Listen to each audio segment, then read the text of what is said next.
Gusto nyo bang makilala ang inyong business, kumita, sumikat at maging patok online or TV? Get more customers and grow your business. Advertise now. From the studios of Litter News Philippines, Errol Dakame of Tamaong Asset.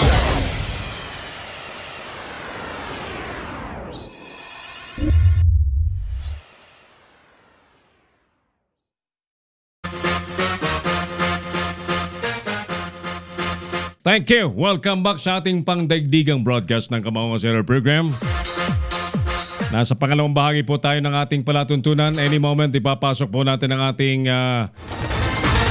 panayam kay Senator J.V. Ejercito. Standby po kayo. Samantala, nagagampanan nga ba ng Philippine National Police ang kanilang tunay na tungkulin sa taong bayan? Isa pang buwan naman ang ramdam sa atin, Ronald King Robles, hindi sa lahat ng aspeto, sir, mas lamang ang kupad kaysa sa aksyon.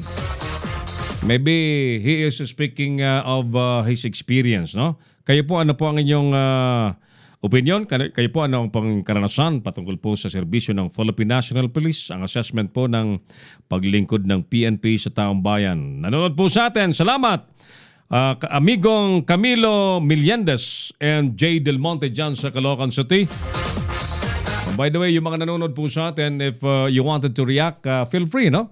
Paki-like niyo po muna ang ating FB page ng Leader News Philippines at mag-comment po kayo sa ating comment section at like po ninyo ang ating live video at ang ating FB page para mas masaya, no? Ulitin ko yung aking nabanggit sa teaser, no? I'm thinking of giving some items daily para mas maging masaya po ang ating palatuntunan. Can you suggest some items na ipamimigay natin everyday, no? Yung medyo memorable items na hindi tulad sa iba na yung kung ano lang para lang may maibigay. Hindi po dapat gano'n, no? Kailangan yung medyo maalala niyo po ang Leader News Philippines. Ano kaya? Can you suggest some items? And we're willing to have that fun every day to create some fun para dito sa ating program. Okay. Sige, diretso tayo.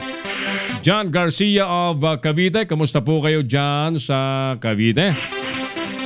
Ano kaya magiging bakbakan sa pagkagobernador dyan sa Cavite? Ano? Sino baga ang mga nag-file ng gubernatorial candidacy dyan sa Cavite? Balitaan nyo nga po kami, mga taga Cavite.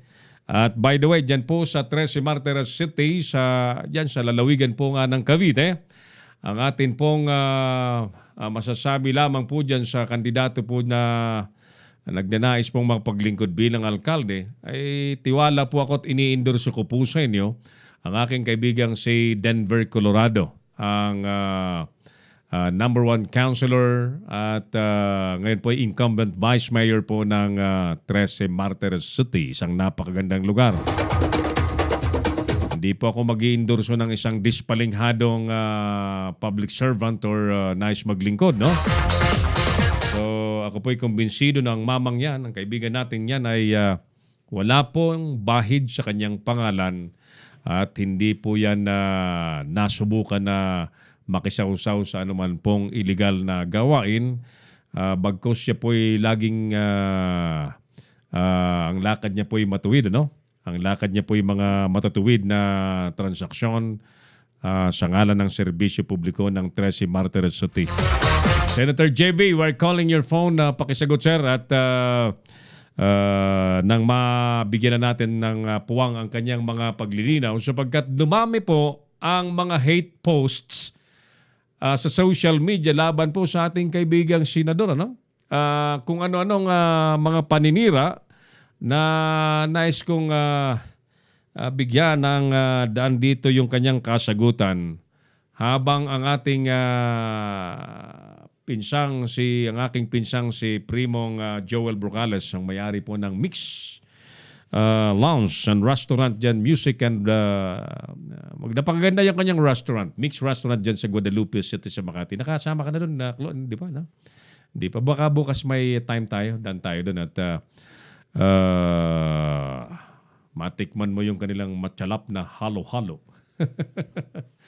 Good afternoon sa mga staff and crew and chef ni Primong Joel and Bilen Garde Brocales. Yan. Yan sa Mix Restaurant sa Guadalupe, Makati City. Yung mga nandyan lamang, you try visiting that place. Maganda po't masarap. Yung ambience ay decente. Hindi ka manghihinayang sa presyo ng mga espesyal na pagkain dyan. Anong sagot mo, Primo, sa ating tanong? Nagagampanan ba sa tingin mo ng PNP ang tunay nilang tungkulin sa taong bayan? Yeah, speak up! Speak up!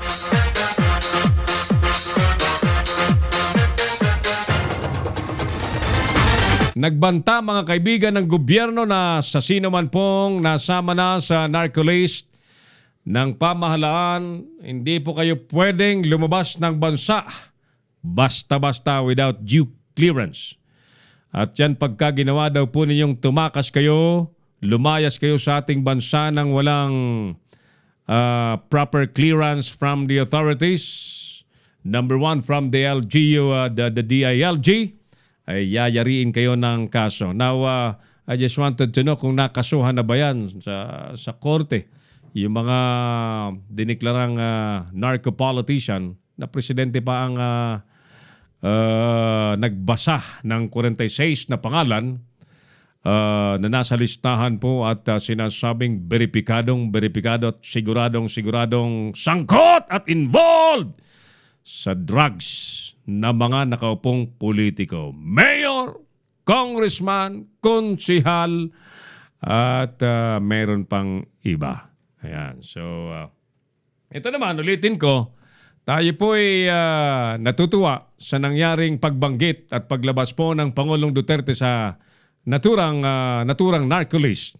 Sapagkat through that, yung issue na pilit pong inilalambong sa pagkatao ng ating kaibigang Vice Mayor po ng Puerto Princesa City sa Palawan na si Vice Mayor Luis Marcaida III ay finally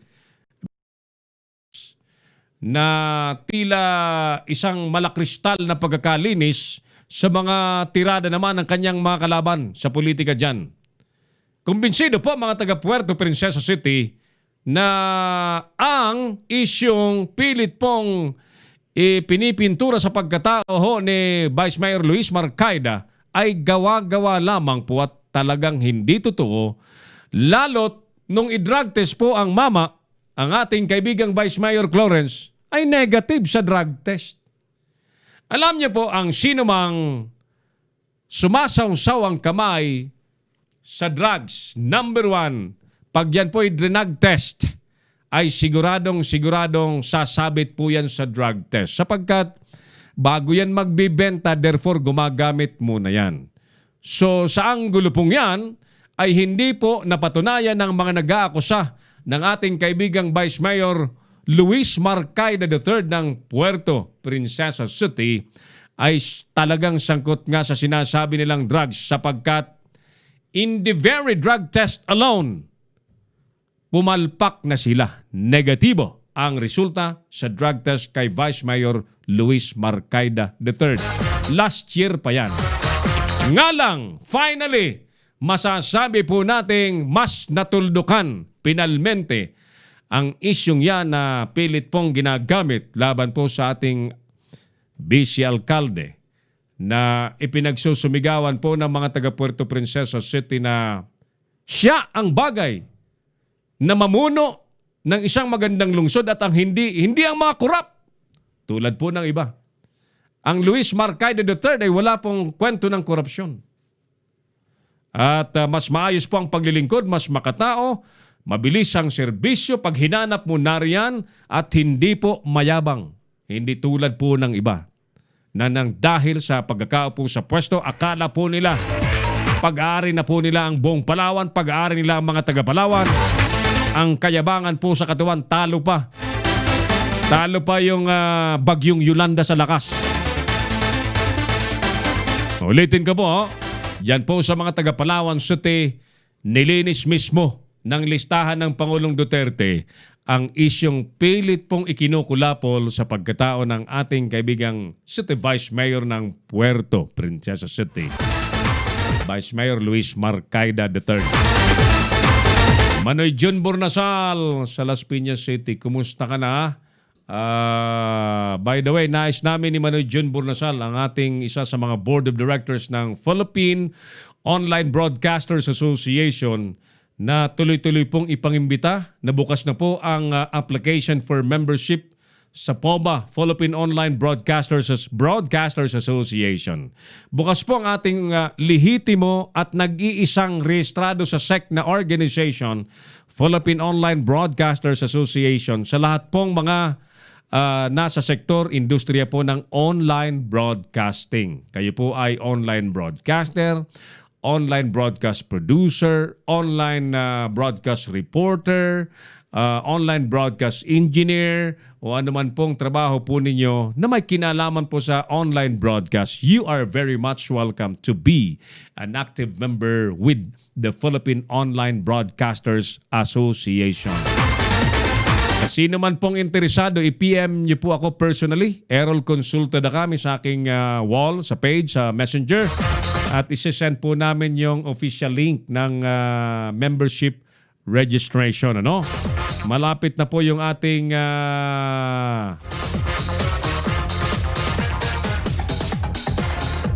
first ever pinakamalaking okasyon ng mga online and digital broadcaster sa Pilipinas.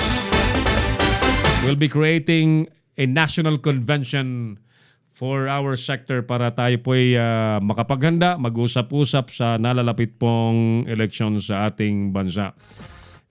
Pakitry nga natin ulit, Clo, yung cellphone number ni Senator JB. I-text siguro natin para ma-alerto, ano? Baka ano na sila? Baka nasa sorties na.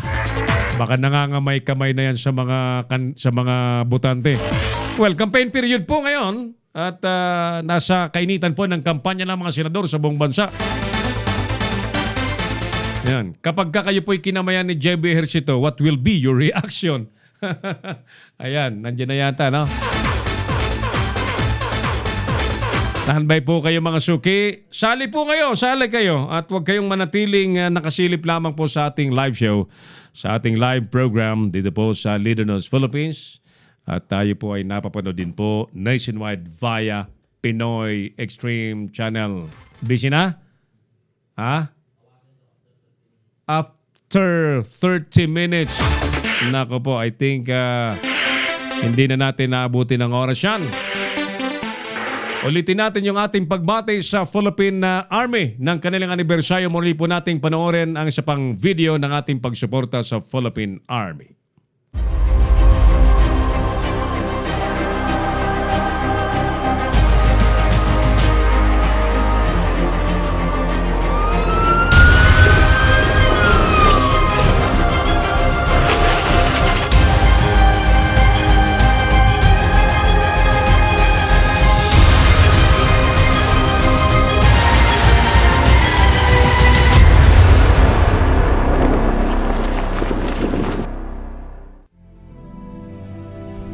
Leadership brings out the best in us. We become the best versions of ourselves, leading by example.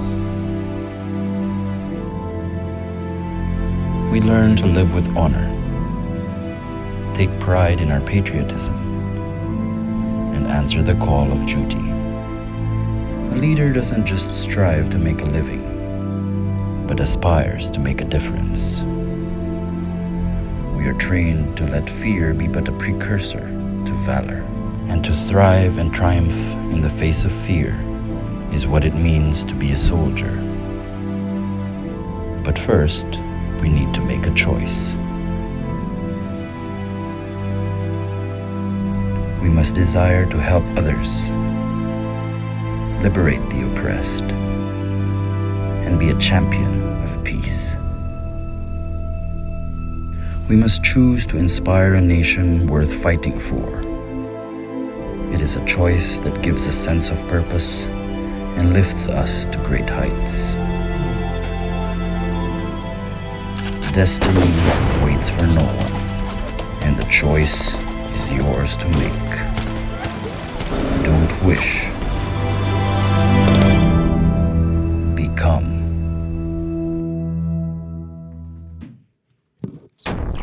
Si Errol Dakame, ang Kamaong Asero. Ayan, muli po nating inimbitahan ang mga kababayan nating kalalakihan na medyo mga bata pa, mga makikisig pa. No? You can join Philippine Army sa Sandatahang Lakas ng Pilipinas and do visit their website para magayahan po kayo kung paano. Happy anniversary! Happy 122nd anniversary. Tama? 122nd anniversary sa Philippine Army under the Armed Forces of the Philippines. Tatawagan kita, paring Jojo Laurito, ang ating kaibigang head ng, if I'm not mistaken, kung hindi pa ito naging city administrator, no? Kasi ang alam ko, pinuno ito ng Mayor's Action Team ng Parañaque City Calling. Tawagan kita after our show, paring Jojo. Nagagampanan ba ng PNP ang tunay na tungkulin sa taong bayan? Meron ba mga nag-react dyan na close sa ating FB? Ano? Sige. So, by the way, bukas ay we will be in a military camp also to celebrate the Philippine Army anniversary. Hindi ko lang sasabihin, baka lagyan tayo ng alambre sa dadaanan. That's for safety purposes. Hindi dapat sinasabi ang pupuntahan. Tama? Tama. Yan. So, yung Amerika nga nagpa-maneuver ng battleship sa South China Sea to ensure that walang sea mines, yung mga bomba sa dagat. Nagpa-maneuver siya ng battleship para siguraduhin na walang mga bombang nakalutang sa dagat. Well, very dangerous kapag may mga piligrong dadaanan po kayo. Alright, sige. Mga kaibigan, ang bilis mo naman ng ating oras. Nabibitin talaga ako. Balikan na po natin yung mga naglalagablab na isyong nangyari po sa maghapon. Ito po yung mga isyong binantayan natin. Sino mang nasa narcolis na tatakas daw po papalabas ng bansa, kakasuhan. Siyabong 1.5 bilyong piso ang halaga na nasabat sa Muntinlupa City. Golden Triangle Syndicate ang source. Mga opisyal naman ng MWSS, mga suki handang masibak dahil sa krisis sa tubig. Bakit kailangan pa kayo sibakin? Magkusa kayo. Practically, natulog kayo sa inyong mga tungkulin kaya nagkaroon ng krisis. Ang magagaling na leader, hindi hinihintay na nagkakaroon ng problema, umaaksyon na bago magkaroon ng problema. Ganyan ang totoong leader na may malasakit sa taong bayan. Ang presidente natin, battle cry pa ang malasakit. Wala kayong malasakit. Wala kayong malasakit dyan sa MWSS. Inantay nyo magka-krisis. Nagmistulang mga mga patay gutom yung mga mga kababayan natin dyan sa Metro Manila, nasa po ng Manila Water Area Concession. Nako po, wag nyo nang hintayin sibakin pa kayo. Di ba? Ang napag-usapan ninyo, magsusumiti kayo ng comprehensive report sa presidente. Ayan. Gusto lang makita ng presidente kung ano ang in-advance ginawa ninyo. Wala kayong ginawang in-advance to avert the crisis. Alam na, ba't maghintay pa kayong sibakin, lumayas na kayo dyan? Because you failed the people. Water is life. Yan ang tanda ninyo. Magka-problema na sa iba, huwag ang tubig. Court of Appeals, ibinasura naman po ang hirit na TRO ni Senador Trillanes sa kasong rebellion. Bilang ng areas of concerns ng COMELEC, posible pang dumami. Reassignment ng mga sundalo, nasa kamay na daw po ng COMELEC lalo't hotspot ngayon ang Mindanao. Economic managers ng bansa nasa China upang pag-usapan ang mga China-funded projects. Habang umuusad naman daw po ang federalismo, sabay ng babalik po ang peace talk, sabi po ng MNLF. Pagpapatupad naman po ng permanent cease and desist order laban po sa kapa. Itong kapang ito ang tagal na nitong pinag-uusapan, maraming complainant, pero marami pa rin po ang naloloko sapagkat marami pa rin po ang nagpapaloko. Even may mga balita na po na may cease and desist order na marami pa rin po ang nagbabakasakali na kumita ng 30%, 70% sa kanilang ilalagay na pera na at the very start, ang word na ginagamit ay donation . Paano ka ba namang iaasa ng ROI kung donation na ang transaction ninyo? Pera mo, dinonate mo na. So, paano ka aasang may return of investment ka pa? Doon pa lamang, maliwanag pa sa sikat ng mercuryng ilaw o araw, naliloloko na kayo matagal na.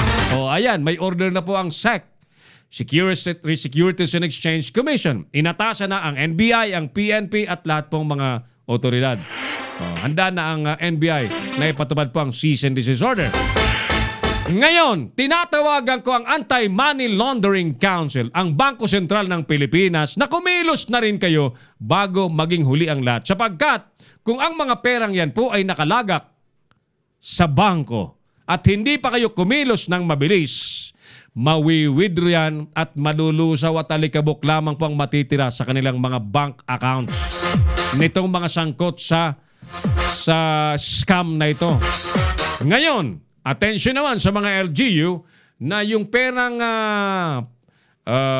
naloko po sa mga tao ay ininvest sa kung ano-anong mga negosyo ng mga tarantadong yan ay i-sequester nyo na, i-hold nyo na, i-freeze nyo na, i-control nyo na muna pending sa kasong ito at makumpiska ng gobyerno at nang mabenta po yan at maibalik po sa mga nag-invest po dyan at naloko yung pera pong ipinagkatiwala po nila na may halong panloloko. Ngayon mga kaibigan, kung tayo naman po ang sasagot sa ating tanong na nagagampanan ba ng PNP ang kanilang tungkulin, tunay na tungkulin po sa taong bayan. You know what? Maganda pong once in a while na pag-uusapan po natin ang quality ng serbisyo ng isang ahensya po ng gobyerno. Sapagkat there's gonna be a wake-up call sa mga ahensya po ng gobyerno that we, the sovereign people, is watching them. And they should always bear in their minds na tayo ang dapat nilang paglingkuran. At tayo po ay nag-iisip, tayo po ay hindi mga bobo tulad po ng iniisip po nila na kahit anong gawin tulad po ng mga taga-MWSS ay magagawa po nila. We are watching you guys. At hindi po kami mga tanga, hindi po kami mga bobo tulad po ng inaakala po ninyo. Kayong mga taga-MWSS, huwag nyo nang hintay na sibakin po kayo. At doon naman po sa mga pulis na sangkot po sa mga krimen. At patuloy pong isinasangla ang tsapa sa paggawa po ng kriminalidad. Huwag na kayong maghintay na abutan po kayo ng kamay ng batas. Sapagkat darating po ang araw, hindi man mamayang gabi, hindi man marahil bukas, baka next week, baka next month, abutan din po kayo. Overall mga kaibigan, marami pa rin po ang mga pulis na kasapi po ng PNP na nakapaglilingkod ng maayos po sa taong bayan. Dangan nga lamang po, marami ang dapat dyan tanggalin. Marami po ang dapat dyan sibakin na nakakamancha sa pangkalahatang organisasyon po ng PNP. And the call for the PNP chief for the total cleansing still stand. Yan pa rin. Hindi pa rin po nagbabago ang ating panawagan. Immediately cleanse the organization. Wala pa tayong nakikitang aggressive, wala tayong nakikitang mabilis na kilos ng kasalukuyan pong Director General. Ewan ko po kung malilinis po ang Philippine National Police sa ilang mga dorobo, ilang mga mandarambong na pulis, ilang ninja cops, kung ang ating kaibigang General Guillermo Eliazar na ang maupo. Hindi po ako nangingintriga. Ang akin lamang po nakikita ay parang mas mabilis yung isang mama kaysa doon sa isang mama. With that mga kaibigan, maraming salamat po sa inyong pagsubaybay sa ating pangdaigdigang broadcast ng Kamaong Asero sa Leader News Philippines at sa Pinoy Extreme Channel. Sa ngalan po ng ating mga pilotong nagpalipad sa ating palatuntunan, Clarence Sanday, ang ating broadcast officer, together with Earl Nico Dakame. On behalf of our Operations Head Engineer Oliver Lico, Creative Director Mark Anthony Reynoso, Creative Producer Carlo Reyes, at sa ngalan po ng ating mga reporters ng Leader News Philippines, happy anniversary ulit sa Philippine Army. Ako pa rin po ang inyong Kamaong Asero, si Harold Nakame. Maraming salamat. God bless Pilipinas! Inyong napanood ang mga batas na banat ni Harold Nakame sa Kamaong Asero. Abangang muli dito sa Leader News Philippines.